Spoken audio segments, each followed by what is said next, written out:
Oke, salam dan salam sejahtera, dan pencerahan saya berkenaan dengan apa yang saya baca di media ni berkenaan dengan isu kritikan Presiden PAS yang mana menuduh Parti Muda dan juga Parti Amanah berkenaan dengan isu yang mana mereka ini ciptaan Parti DAP. Jadi apa yang terlihat di sini, kenyataan yang dikeluarkan oleh Presiden PAS ini amat bertentangan dengan apa yang kita rakyat Malaysia ni mahu. Kerana sebagai seorang presiden parti yang mana kalau kita lihat beliau adalah parti yang ada dalam kerajaan, sepatutnya beliau mengeluarkan idealisme untuk membangunkan negara, bukan membuat satu seolah-olah fitnah kepada parti lain yang mana dilihat sebagai seolah-olah tajaan parti lain. Tetapi Presiden PAS sendiri lupa bahawa isu yang mana dipertikaikan oleh rakyat, yang mana dikatakan menerima duit sebanyak 90 juta daripada UMNO, sampai hari ini beliau sebagai Presiden PAS senyap sunyi sepi, yang mana juga beliau telah pun membayar kepada Sarawak Report juga dinafikan, tetapi tidak pernah dinafikan kepada umum bahawa beliau tidak membayar kepada Sarawak Report. Ini adalah jelas yang kita rakyat lihat. Tetapi apabila beliau mengeluarkan kenyataan di media yang mana dilihat oleh rakyat, kita lihat beliau hanya menghentam parti DAP. Apakah parti DAP ini bukan parti yang ada di Malaysia ini ataupun parti yang tidak diluluskan oleh ROS? Jadi parti seperti parti PAS ini juga adalah parti yang diluluskan ROS, begitu juga dengan parti DAP, dan begitu juga dengan parti Amanah dan juga parti Muda ni. Jadi untuk nak mengatakan parti Amanah ini tajaan daripada DAP, saya rasa Amanah belum lagi menerima duit sebanyak 90 juta daripada DAP. Begitu juga dengan parti Muda. Jadi untuk dia nak mengatakan bahawa Parti Amanah, Parti Muda ini menarik sokongan daripada anak muda, ini jelas kerana pimpinan dia juga orang muda. Dan kita tahu bahawa walaupun parti baru, tetapi kenapa PAS begitu takut kepada Parti Muda? Kerana PAS tidak berjaya menarik perhatian anak-anak muda yang ada di Malaysia ni.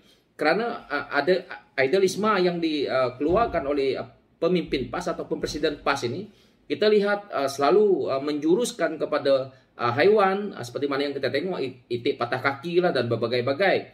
Jadi bagaimana rakyat Malaysia yang hari ini, anak-anak muda, nak mengikut idealisme lama yang seperti ini, sedangkan perjuangan parti yang diperlukan dalam negara kita ini dah ke arah yang sepatutnya membangunkan negara. Tetapi parti PAS dia masih bercorak yang masih lama, yang mana anak muda inginkan perubahan.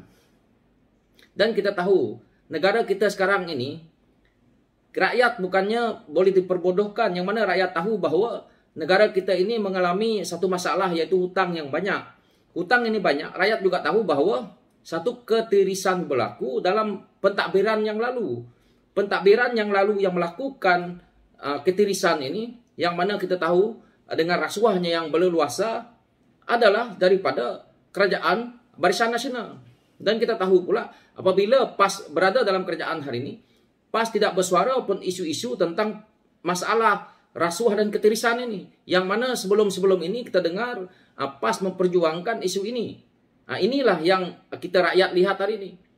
Jadi untuk parti PAS nak mengkritik DAP berkenaan dengan isu-isu yang seperti ini, PAS juga perlu cermin muka sendiri bahawa kita lihat penerimaan rakyat Malaysia, contohnya DAP, ada parti mereka di setiap negeri dan ada mereka punya wakil-wakil rakyat. Tetapi parti PAS berbeza.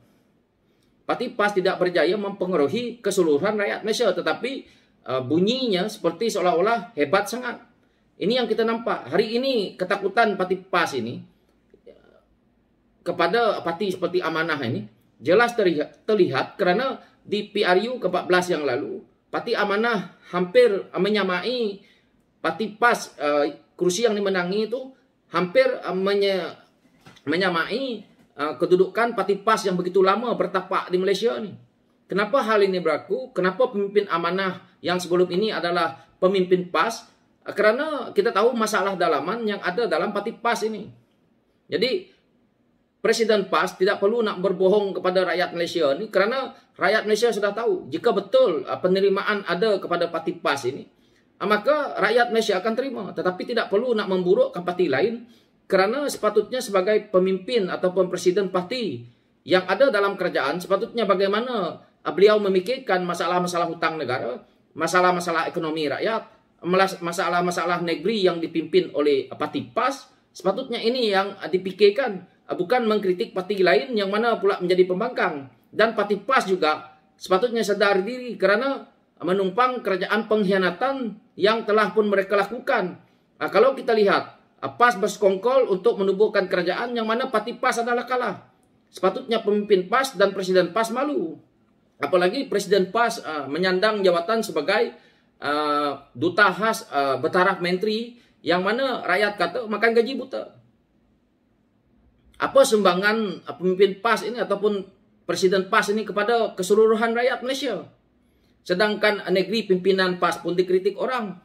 Duit yang mana saya lihat banyak dikritik oleh pemimpin-pemimpin parti yang mana kita lihat duit 400 juta yang diberikan, mereka membeli Mercedes yang mana pula dibagi lagi 400 juta, rakyat tak tahu ke mana juga. Isu air Kelantan tidak selesai juga, yang mana negeri pimpinan PAS tidak maju-maju juga. Jadi lebih baik PAS tumpukan perhatian kepada negeri yang mana mereka hari ini perintah. Yang mana kalau kita lihat negeri yang dipimpin oleh DAP, kita lihat maju.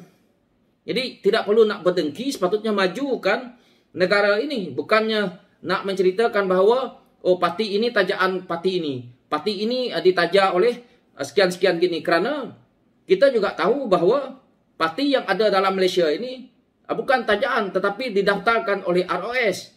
Jadi kalau memang pun dapat sumbangan ataupun apa-apa daripada parti lain, parti yang sealiran dengan mereka, jadi kenapa PAS nak merungut sedangkan PAS pun dikatakan mendapat 90 juta. So ini isunya. Jadi Presiden PAS tidak perlu membuat kritikan kepada parti orang lain kerana kita lihat lebih baik beliau sebagai presiden tumpu perhatian kepada apa yang berlaku dalam negara kita ini. Jadi ini yang lebih penting pada saya lihat sebagai rakyat. Begitu juga Presiden PAS yang mana suka mengkritik DAP ini, tetapi dalam kerajaan yang mereka buat hari ini, yang mana PAS sendiri tumpang dalam kerajaan yang ada hari ini, lepas itu bertelagah dengan UMNO, tetapi ada juga pemimpin daripada kaum lain, ada juga pemimpin daripada MIC, MCA, yang mana gerakan juga ada dalam tu. Jadi tidak perlu PAS nak menceritakan tentang DAP ini kerana ini adalah parti multiracial dan juga parti amanah. Kita lihat tidak juga begitu memainkan isu perkauman, tetapi parti PAS ini kita tahu bahawa berasaskan isu agama yang dimainkan. Ini adalah tidak baik dan tidak diterima oleh masyarakat Malaysia. Begitu juga masyarakat di Sabah dan Sarawak. Jadi pemimpin PAS ataupun Presiden PAS perlu sedar saja, jangan suka membuat satu fitnah kepada parti lain yang mana ini boleh mengelirukan rakyat. Sepatutnya parti PAS ataupun Presiden PAS memberi tumpuan kepada isu negara, selamatkan negara kita ini dengan hutang dah berlambak, yang mana sebelum-sebelum ini pemimpin PAS lantang bersuara mengatakan bahawa jika mereka memerintah, begini cara mereka untuk menjana ekonomi negara. Buktikan kepada rakyat hari ini, jangan cuma cakap. So ini pandangan saya berkenaan dengan isu ini. So inilah juga kritikan saya kepada Presiden PAS, yang mana pada saya beliau hanya tahu mengkritik parti orang, tetapi beliau tidak tahu membangunkan negara ini, tidak mengeluarkan idealisme untuk keseluruhan rakyat Malaysia. Jadi sia-sia duduk dalam kerajaan jika hanya menjadi pengampu untuk mendapat pangkat, untuk mendapat gaji, dan tidak memberi manfaat kepada keseluruhan rakyat Malaysia. Sekian, terima kasih.